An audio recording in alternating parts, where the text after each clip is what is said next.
तरी काही मिनिटातच डोंगर पेटले, आगीच्या ज्वालांनी आकाश लालबुंद झाले आणि शेतकऱ्यांच्या डोळ्यासमोर त्यांच्या मेहनतीची राख झाली।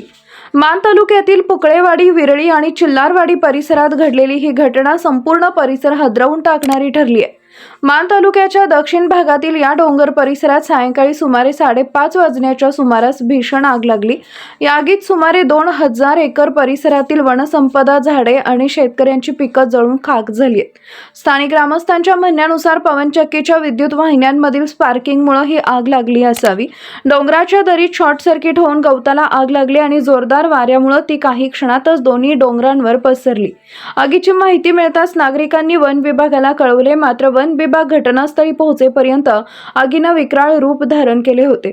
संपूर्ण डोंगर परिसर आगीच्या भक्षस्थानी पडला होता।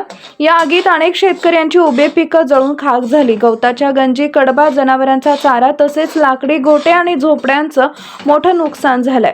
चिल्लारवाडी ग्रामपंचायतीने लावलेली सुमारे 5000 झाडं ही आगीत नष्ट झाली।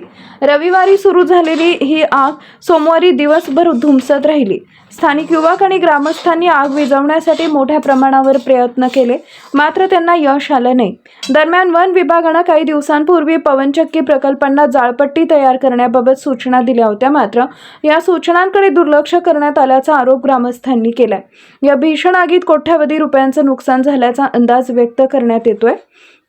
अद्याप पंचनामा करण्यात आलेला नसल्याने नागरिकांमध्ये संतापाची लाट उसळली आहे। तात्काळ पंचनामा करून नुकसानग्रस्तांना मदत द्यावी, अन्यथा आंदोलन छेडलं जाईल असा इशारा ग्रामस्थांनी दिलाय।